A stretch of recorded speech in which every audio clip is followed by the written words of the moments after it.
Hi again, Mark here from Talkingbass. So today sees the release of a totally free course over at the Talkingbass website. It's basically a teaser selection of lessons from the premium paid content. So that's courses like beginner bass guitar, basic fundamentals, simple steps to sight reading, chord tone essentials, and all the rest. There are 2 lessons from each course, so you get an insight into both the material covered and the course format on the site. So today, as a sneak peek at some of the content in that free variety course, let's take a look at a video lesson from the Simple Steps to Sight Reading course. This is from volume 3 and it deals with the basics of 16th note rhythms. We'll be looking at what they are, how to count them, and then work through a bunch of counting and melodic exercises. To access the free variety course, you can just log in to your Talkingbass account and the course will be there waiting for you on the My Courses page. If you don't have an account, just sign up by clicking the link in the info below. It's a free account, so nothing to pay for, and that gives you access to the course and all the other free content available, like the forums, the groups, the ebook downloads, the bass riff challenges, over 500 free bass lessons in the lesson map, and much, much more. So remember to check out the link in the info below for more info, and if you'd like to go one step further and take the complete reading course, we're having a summer sale this week, so go on over to the store and grab a bargain. Okay, I'll see you in the live hang tomorrow. Enjoy the lesson. In this lesson, we're going to move into 16th notes. Now, 16th notes are the next binary subdivision after 8th notes. An 8th note is half the length of a quarter note. So a 16th note is half the length of an 8th note. So we have 4 16th notes in a quarter note. When we beam 4 16ths together, we have 2 flags. 8th notes just have 1. 16ths have 2. So here we can see 4 16th notes beamed together. If we were to fill a bar of 4/4 with continuous 16th notes, it would look like this. Notice how they're all grouped in 1-beat divisions. This helps with keeping track of the pulse and reading them in an ordered manner. Also notice how there are 16 of them in a bar of 4/4, hence the name 16th notes. To count 8th notes, we used the syllables 1 and 2 and 3 and 4 and. For 16th notes, we add a couple more syllables into the mix, giving us 1E and A, 2E and A, 3E and A, 4E and A. So the beat is still there and the 8th note is still there. We just have an E and an A for the extra 16ths. So in counting that full bar of 16th notes, we would tap the foot on each beat and count 1E and A, 2E and A, 3E and A, 4E and A. Okay, so if we play through that, so I'm still going to tap the foot on each beat and I'm just going to play along with that. So we have 1E and A, 2E and A, 3E and A, 4E and A. For the next example, we have some 8th notes in there. So let's try counting that first. So we have 1 and 2E and A, 3 and 4E and A. Okay, and if we play along with that, and I'll just play it twice round. So 3, 4. 1 and 2E and A, 3 and 4E and A. 1 and 2E and A, 3 and 4E and A. Always keeping that foot tapping. Finally, let's add some quarter notes in there. So again, let's have a look at how we count this. So we'd have 1, 2 and 3 and a 4. 1E and a 2, 3 and 4E and a. Okay, and playing along, and I'll play through it twice. So 3, 4. 1, 2 and 3 and a 4. 1E and a 2, 3 and 4E and a 1, 2 and 3 and a 4. 1E and a 2, 3 and 4E and A. And obviously, you know, when you're counting those quarter notes, you can actually count along as, you know, 8th notes. So we could have 1 and 2 and, you know, just to add the subdivisions in there. It doesn't really matter how you count them in that way as long as you play the correct rhythm. So that's the basic rhythm of 4 16th notes in a beat, but we can obviously have other permutations of those 4 subdivisions. There are 6 main 16th note cells to learn, and once you've mastered those, you'll find adding the rests and ties much easier, and before you know it, you'll be reading much more complicated charts with relative ease. In this lesson, we'll look at 3 basic 16th note, 8th note permutations, and then in the next lesson, we'll add the 3 remaining cells that include the dotted 8th note, and a more syncopated combination of the 2. So here are the first 3 basic cells that we're going to look at in this lesson.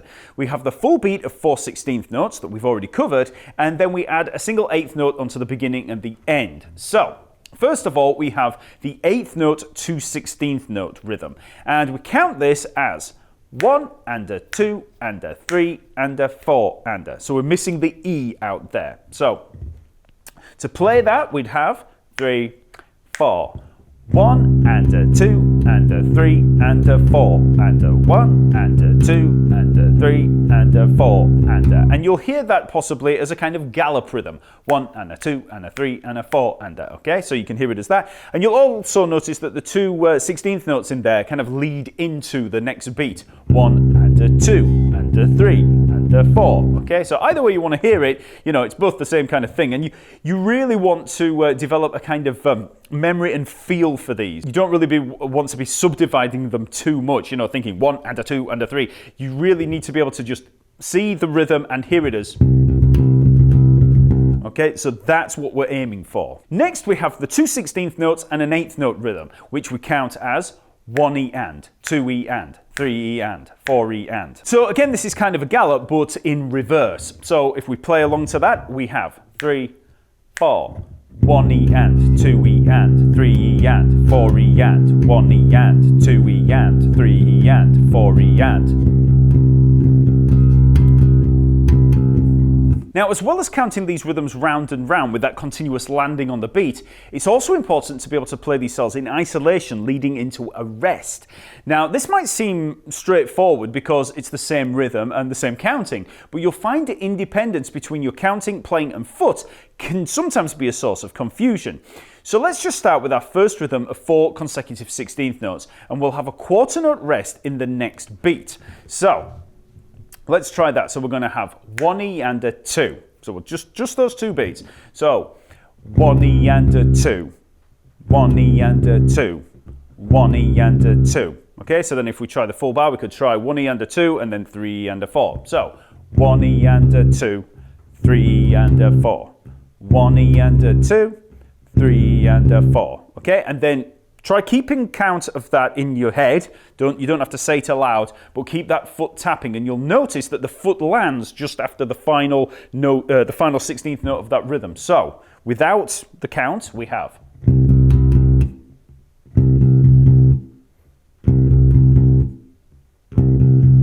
So as I said there, the foot lands after the last 16th note and we don't play anything on it. So the foot is landing separately, and this is where the independence comes into play. Some players might feel the temptation to play on beat 2 or even tap the foot on the final 16th note, and it can be quite confusing, and you really have to get used to feeling the foot land after the note. And you'll notice how it does feel a little bit different because we're not playing into the next beat. So now let's try that exact same exercise, but with all 3 of those different cells. So again, I'll begin with the 4 16th notes. So let's try that. 3, 4.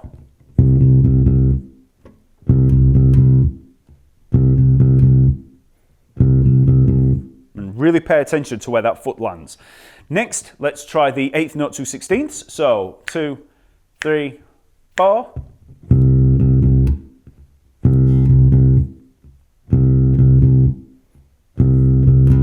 And now 2 16th notes, 8th note. So 3, 4.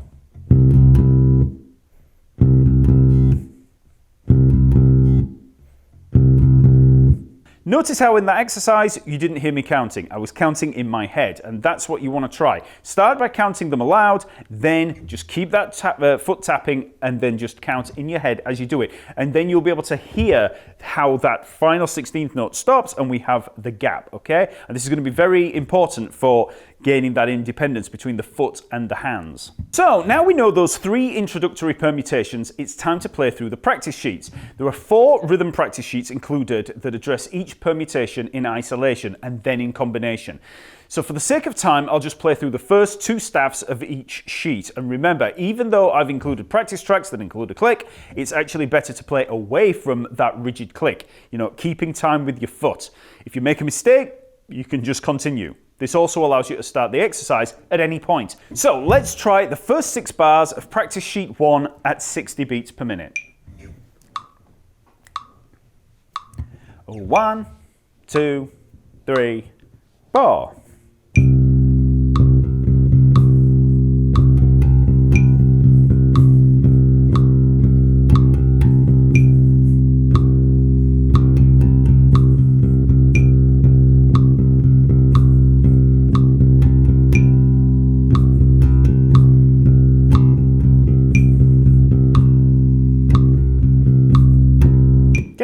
So as I always say, keep tapping that foot and keep track of where you are in the bar. And you know, as you can see here, we're looking at each beat individually. You know, when you first start reading or when you first see any music like this, it's easy to think that you're seeing this entire bar, you know, just seeing the whole thing, when in fact we're actually analyzing it as individual beats. You always look at the beat divisions and then subdivisions, okay? So it makes it a lot easier. You know, you're not looking at this huge landscape, you're just looking at individual parts as you move along. And yes, as you get better, you will see a whole bar of them, but you're still seeing the individual beats. Okay, now let's try sheet number 2, where we introduce the 8th note to 16th notes rhythm. 1, 2, 3, 4.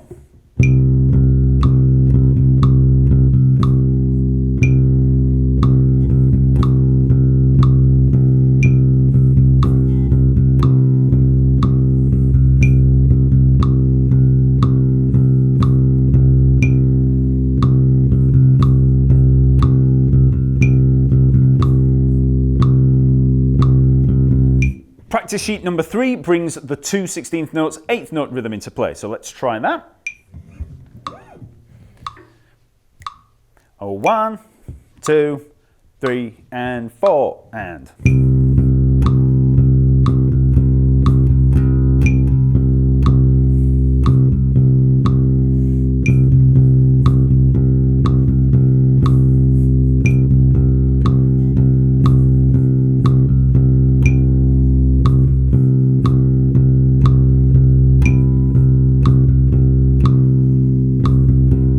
Finally, practice sheet number 4 brings all of those cells into play. So let's try the first 2 steps. 1, 2, and 3, and 4, and.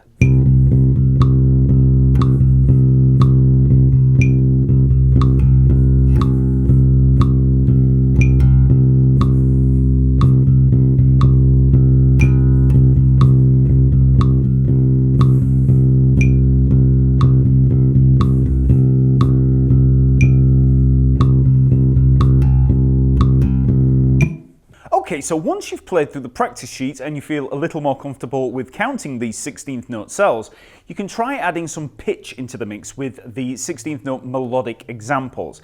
Now these short melodic examples give you a good idea of the kind of rhythms that you might find in typical 16th note bass riffs. Again, there are tracks included that work to a click, but you are better to work through the riffs in your own time. As in the other levels, for the sake of time, I'm not going to work through every exercise here. They're all recorded there in the lesson material. But I will pick a few at random just so we can see how these might work. So let's have a look at the first exercise, and I'll break it down so you can see the process with how to approach them. So if we have a look at that first bar there, we're in the key of C major, and we have the first couple of beats. Let's have a look at the rhythm there first of all. So the rhythm, we're going to have 1 E and a 2 and.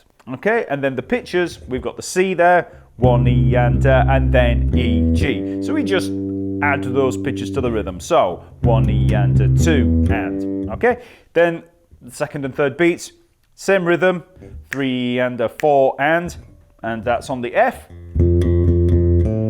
And then the A and the C. So put those together. Tapping your foot at all times. As I always say, you want to read through this slowly in your own time. You know, if you make any mistakes, just correct them, and don't feel any pressure to play with the click or anything like that.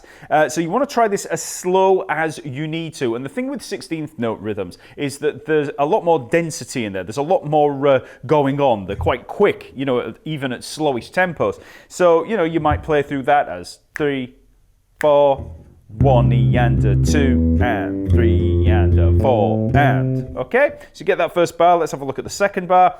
Again, we've got the C and then down onto the G. Okay, so we put all that together. 3 and 4 and.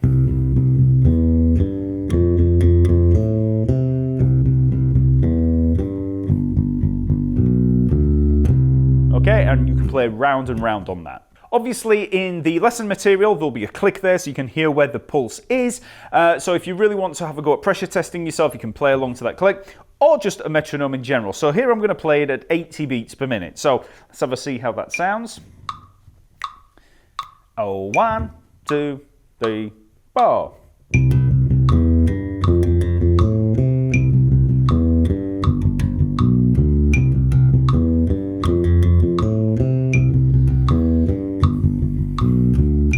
And obviously you can see there how, or hear there, how it's a lot faster, even at 80 beats per minute, than you might be used to. So, you know, like I say, slow it right down, play it as slow as you need to, and then build up speed, and then you can try with that click. Next, let's have a look at exercise 2C that makes use of the 8th note to 16th note rhythm. And we've got a rest in there, a quarter note rest, so that you're really going to have to keep track of where the foot is here. So, first of all, just have a look at that rhythm, just try counting it out. So you've got 1 and a 2, 3 and a 4, 1 and a 2, 3 and a 4 and. So when we put those notes together, and this is in G major, we have 1 and a 2, 3 and a 4, 1 and a 2, 3 and a 4 and. Okay, so with the click, and this time I'll take it at 80 beats per minute. Oh, 1, 2, 3, 4.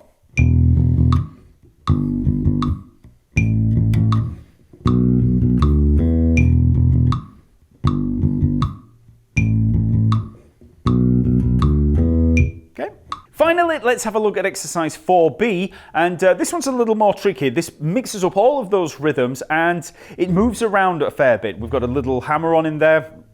So this is in B minor, and I'm going to try this at 70 beats per minute, so we're going to pull back a little bit.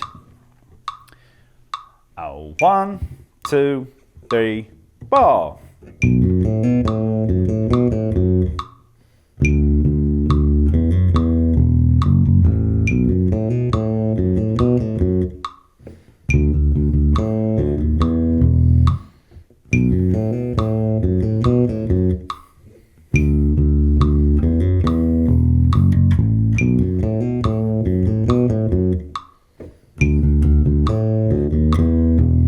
Okay, so the last couple of exercises here are pretty tricky. So, you know, you can try sight reading it, you know, taking it straight away, you know, at full speed.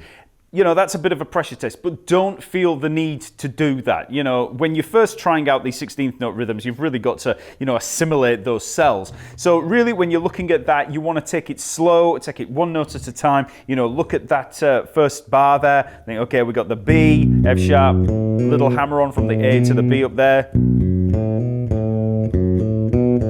Maybe just take that first bar. And don't worry too much about it being all in time. Then that second bar. And you might want to look at open strings in there, so you could take the open D, open A there.